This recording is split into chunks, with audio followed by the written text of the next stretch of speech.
Hello everyone, मैं राखी आप सबका ओयू क्लास पे स्वागत करती हूँ। स्टूडेंट्स, ये वीडियो इग्नू के सभी बच्चों के लिए इम्पोर्टेंट है जिनके एग्ज़ाम दिसंबर 2023 में होने वाले हैं। स्टूडेंट्स, हॉल टिकट का लिंक जो है वेबसाइट पे अपडेट हो चुका है। आप वहाँ से अपना हॉल टिकट डाउनलोड कर सकते हैं। तो इस वीडियो में हम डिस्कस करेंगे कि आपको हॉल टिकट कैसे डाउनलोड करना है, किन किन बच्चों का हॉल टिकट आ गया है, ठीक है। जो एग्ज़ाम फॉर्म की डेट थी, लास्ट डेट थी 10 नवंबर तक एक्सटेंड कर दी थी। तो जिन बच्चों ने अभी एग्ज़ाम फॉर्म नहीं भरा है उनका हॉल टिकट कब आएगा, और साथ साथ हम डिस्कस करेंगे जो इंस्ट्रक्शंस हॉल टिकट पे आपकी दी हुई है उनके बारे में, ठीक है, कि क्या क्या इंस्ट्रक्शंस है आपको फॉलो करनी है, वो हम डिटेल में समझाएंगे। तो चलिए स्टार्ट करते हैं। स्टूडेंट्स, जैसे कि मैंने आपको बताया कि हॉल टिकट जो है वो अपडेट हो चुके हैं वेबसाइट पे। सबसे पहले हम देखेंगे कि हॉल टिकट को कैसे डाउनलोड करना है। हॉल टिकट दोनों बच्चों के आए हैं जिन्होंने ऑनलाइन प्रोग्राम में एनरोल किया था और ऑफलाइन प्रोग्राम में एनरोल किया था, ठीक है। तो वेबसाइट हमारी खुल गई है, मैं इस पर क्लिक करती हूँ। ये हमारी वेबसाइट है इग्नू की। यहाँ पे अलर्ट्स में हम जाएंगे, अलर्ट्स में देखेंगे कि नोटिफिकेशन आया हुआ है हॉल टिकट का, download hall ticket December 2023 term and examination दोनों ओडीएल और आईओपी स्टूडेंट्स के लिए, यानी कि ऑफलाइन और ऑनलाइन स्टूडेंट्स दोनों का लिंक जो है हॉल टिकट का है यहाँ पे। इस पर मैंने क्लिक कर दिया है, ठीक है। हमें क्या करना है, इन्फॉर्मेशन फिल करनी है। सबसे पहले प्रोग्राम सेलेक्ट करेंगे। अल्फ़ाबेटिकली आपके जो प्रोग्राम से दिए हुए हैं, मैं अपना प्रोग्राम सेलेक्ट कर देती हूँ, जो भी मेरा प्रोग्राम है सर्च करके, ठीक है।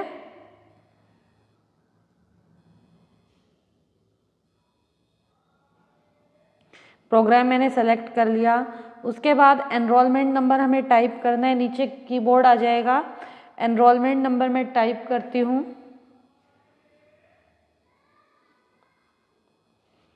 उसके बाद मैंने क्या किया, सबमिट कर दिया, ठीक है। सबमिट करने के बाद ये इम्पोर्टेंट नोट आया है, कुछ नोटिफिकेशंस हैं, ठीक है। ये क्या इंस्ट्रक्शंस हैं ये हम डिटेल में डिस्कस करेंगे। उससे पहले हम देखते हैं कि हमारा जो कार्ड है, हॉल टिकट है या एडमिट कार्ड है, कैसे डाउनलोड होगा। यहाँ पे एक डिक्लेरेशन है, हमें उसको क्या करना है, चेक करना है, यानी कि एक्सेप्ट करना है और सबमिट करना है। ये डिक्लेरेशन का मतलब है कि ये भाई इंस्ट्रक्शंस हमने ध्यान से पढ़ लिए हैं, ठीक है, और हमें पता है कि हमें इन इंस्ट्रक्शंस को फॉलो करना है और मुझे इंस्ट्रक्शन समझ में आ गई हैं। सबमिट कर दिया मैंने ये, ठीक है। ये मेरा हॉल टिकट डाउनलोड हो गया, ठीक है। आपका जो हॉल टिकट है इस पर आपकी डेट जो है, डेट शीट भी क्या होगी, स्पेसिफाई की हुई होगी, और साथ में ये जो इंस्ट्रक्शंस है नीचे ये भी स्पेसिफाई की हुई है, ठीक है। ये इंस्ट्रक्शंस हमें ध्यान में रखनी है। हमारे पास नीचे प्रिंट करने का ऑप्शन आ रहा है, ठीक है, ब्लू कलर में लिखा हुआ है प्रिंट। इस पर क्लिक करेंगे तो हमारा जो हॉल टिकट है उसका प्रिंट आउट निकल जाएगा, ठीक है। तो प्रिंट आउट हमें अपने साथ लेके जाना है जब एग्ज़ाम देने जाएंगे। अगर आप हॉल टिकट का प्रिंट आउट नहीं लेके जाते हैं तो आपको अलाउ नहीं किया जाएगा एग्ज़ाम देने के लिए। तो हमें ऐसी गलती नहीं करनी है, हॉल टिकट अपना ज़रूर लेके जाना है एग्ज़ाम में। अब हम चलते हैं इंस्ट्रक्शंस की। पहली इंस्ट्रक्शंस है कि हमें एनरोलमेंट नंबर बहुत केयरफुली लिखना है आंसर शीट पे। आपके जो कॉलम्स बने होंगे एनरोलमेंट नंबर के लिए वो 10 होंगे, ठीक है। तो कुछ बच्चों का जो एनरोलमेंट नंबर होता है वो 10 डिजिट का होता है, उनके लिए ठीक है। लेकिन कुछ बच्चों का एनरोलमेंट नंबर 9 डिजिट का होता है, तो उन्हें क्या करना है, जो एक कॉलम ब्लैंक बचेगा उसमें क्रॉस लगाना है।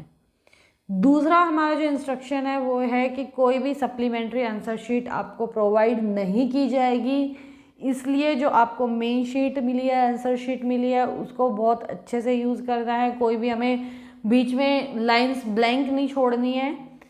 हमें ध्यान में रखना है कि सप्लीमेंट्री आंसर शीट नहीं मिलेगी।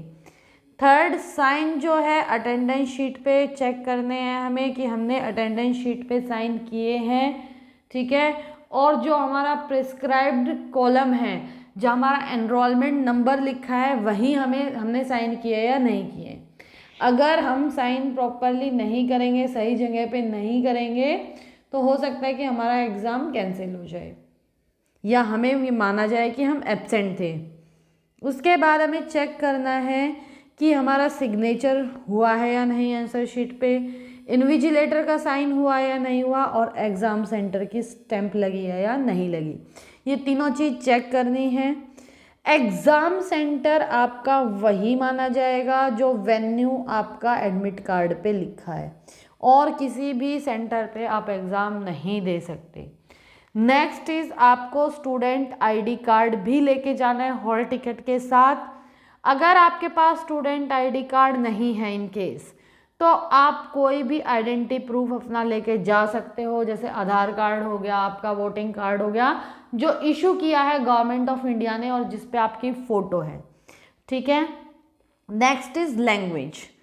आप जो है वो लैंग्वेज यूज़ कर सकते हो एग्ज़ाम देने में जो आपका कोर्स ऑफ़र कर रहा है।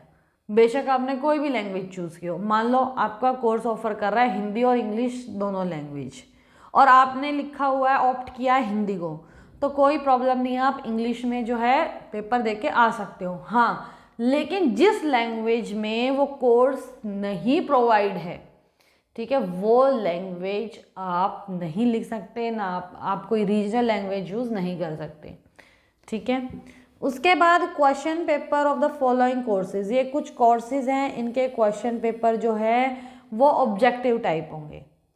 Then entry into examination hall, आपको टाइम पे पहुंचना है एग्जामिनेशन हॉल में। इन केस किसी भी रीज़न से आप लेट हो जाते हो तो आपकी answer sheet question paper distribute होने के 15 मिनट्स बाद तक आपको एंट्री करने दिया जाएगा, ठीक है। अगर आप 15 मिनट से भी ज़्यादा लेट हो जाते हो तो कुछ केसेस में अगर आपके पास जायज़ रीज़न है बताने के लिए, तो जो सुप्रीडेंट है उस एग्जामिनेशन सेंटर का, उससे आप रिक्वेस्ट कर सकते हो सकता है कि वो आपको अलाउ कर दे एग्ज़ाम में अपीयर होने के लिए। अब आपको क्या नहीं लेके जाना है जब आप एग्ज़ाम देने जाओगे? Mobile phone, Bluetooth, wireless earphone, watch, ठीक है, चाहिए वो स्मार्ट वॉच है, डिजिटल वॉच है या नॉर्मल वॉच है, किसी भी तरह की वॉच आपकी अलाउड नहीं है। बैग, हैंड बैग, किसी भी तरह का पेपर, बुक्स हो गया, कार की हो गई, बाइक की हो गई, कोई इलेक्ट्रॉनिक गैजेट हो गया, कोई भी इक्विपमेंट, फ्लूइड जो हमारा करेक्शन मार्कर होता है, या ऐसा कोई भी सस्पिशियस मटेरियल हमें नहीं लेके जाना है एग्ज़ाम सेंटर में, ठीक है। कैलकुलेटर जो है आपका अलाउड नहीं है।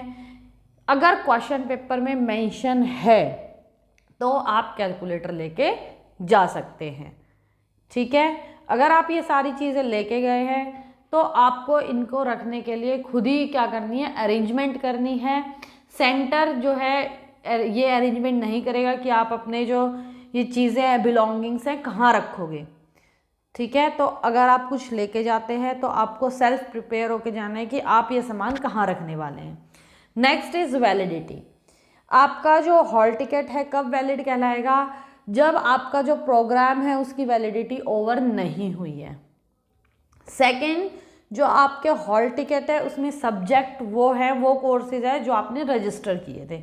मान लो कोई ऐसा कोर्स है जो आपने रजिस्टर ही नहीं किया हुआ, ठीक है, MEC 001 है मान लो, आपने जब सब्जेक्ट चूज़ किए थे आपने चूज़ ही नहीं किया वो सब्जेक्ट, ठीक है, और आपके हॉल टिकट पे आपने जब एग्ज़ाम फॉर्म भरा तो आपने वो सब्जेक्ट चूज़ कर लिया, ठीक है, तो वो जो हॉल टिकट है आपका वैलिड नहीं माना जाएगा, ठीक है।